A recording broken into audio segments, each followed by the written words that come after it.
unkshatriya thing that you could do.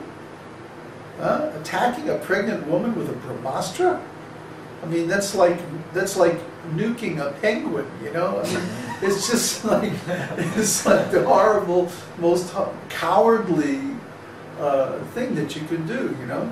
Taking a shotgun up against a mosquito, you know?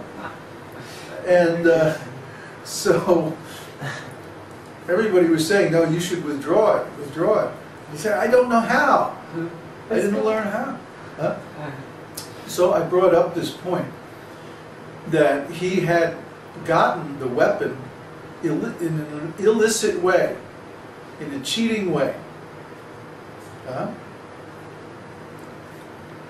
And I, said this in the class. And this was a big class, a very important class, because there were a lot of disciples of Ramapad and Bir Krishna Maharaj who had come from Seattle, and mostly of Indian descent. And there was a couple hundred people. The temple was full, even though it was early morning class. And so all of a sudden the atmosphere got very, very chilly. And he says to me, I suppose you want me to comment on that. And I said, well, yeah, it would be nice, Well, I'm not going to. And then later I realized that what I had done by bringing up this passage was, at the time actually I was just interested in talking about the scriptures. Yeah. It didn't occur to me that what I was doing was bringing up the point that they had become gurus by cheating also. You see? So they felt threatened straight away. Just like, yeah, so he felt threatened. He thought that I was saying something political. He took my statement in a completely different way than I actually meant it. I'm not doing anything wrong. And he got upset. He got upset. He thought his authority was being challenged. All I was doing was inquiring, what do you have to say about this? But you see, in an atmosphere where real discussion is prohibited, is censored, and where people have positions due only to their authority and not to their actual realization, that kind of inquiry is discouraged. So this is called false humility. You be humble, or else you're out. We don't have that. Here we don't have any organization, say that I'm the guru or I'm the leader or anything like that. I'm the leader because I'm leading. I'm the guru because I'm teaching. I'm showing by example how to live as a self-realized soul. And people are finding that inspiring. So they're following, not because I'm making them, but because they want to. They want to get the same result. They want to get the same benefit. So that's a whole different ball of wax.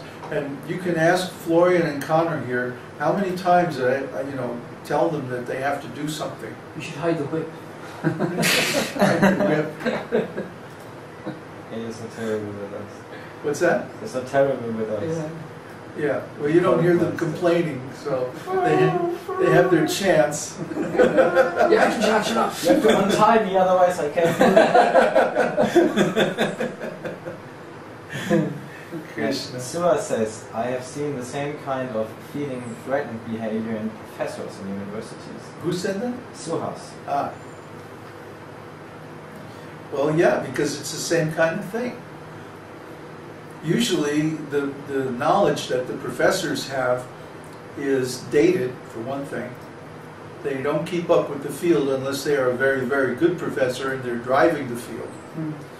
And the other reason is that the knowledge that they are teaching is more or less propaganda.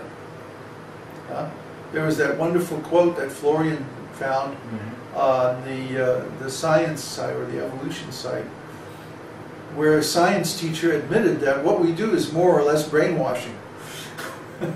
We present our case without any real practical examples, and we don't encourage questions, nor do we discuss the opposing arguments. You see? They're afraid. They don't want to discuss the opposing arguments because somebody might think, oh, well, that's actually a pretty good argument. We aren't afraid to discuss the opposing arguments at all. We'll talk with anybody. We'll talk with a scientist, a politician, other religious people, or anybody about any subject, because we have the confidence in our lineage and in our philosophy that these arguments are correct. After all, in all this time, nobody has ever demonstrated actually how the creation took place. There's no way we can go back in time and observe it while it was actually happening. So everything that we discuss about the creation has to be indirect, philosophical. The thing is, the scientists don't want to discuss philosophy. They'll say, no, that's for the philosophers. We just want to discuss hard science, whatever is measurable in the laboratory. So by chopping up knowledge into compartments, right? Like the physicists don't want to discuss biology. The biologists don't want to discuss experimental theory. You know, the theorists don't want to discuss philosophy. The philosophers don't want to discuss theology. The theologists, is that a word? Oh, now it is anyway. The theologists don't want to discuss science. See, so everybody's got their little specialty, and they don't want to go outside it. But you know, the world doesn't regard their boundaries very seriously. The world is a big place, and it's got all kinds of stuff going on, and we want to know why. So it's fair to discuss this with anyone and everyone. But the scientists don't want to discuss with us. They don't want to even let us in to the discussion. And if we would go to a scientific conference or something like that, they wouldn't let us speak. They wouldn't let us ask questions. So it's the same thing.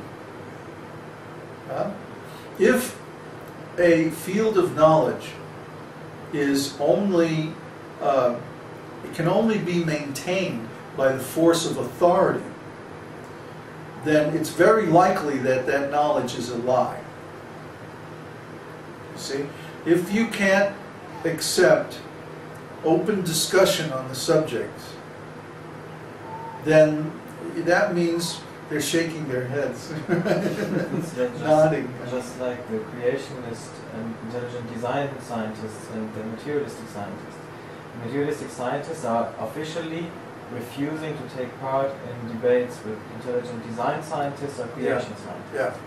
Yeah. He's saying that the orthodox scientists are refusing to take part in debate with the intelligent design scientists.